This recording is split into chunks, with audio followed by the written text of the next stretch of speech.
না, কারণ আমরা ভুলে যাই আমার পুনরুত্থান, আমার এই সমস্যা চিরদিনের জন্য নয়, 3 দিন পরে আবার জীবিত হতে পারে, প্রার্থনা করলে চলে যেতে পারে। খ্রিস্ট আমার প্রিয়, খ্রিস্ট আমার প্রিয়, যিশু যখন এটা সহ্য করেছিল, আপনি খালি চোখে দেখুন একটা মানুষ যখন সহ্য হয়েছিল, সে জানে ঈশ্বর আমার কাছ থেকে তার অনুগ্রহ দয়াকে তুলে নিয়েছে, কিন্তু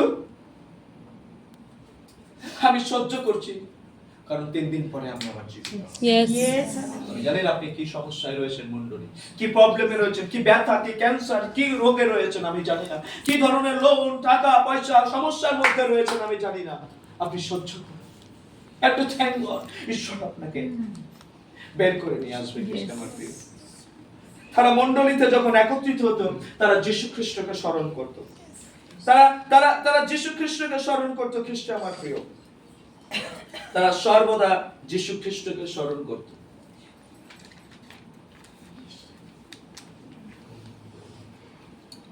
তারা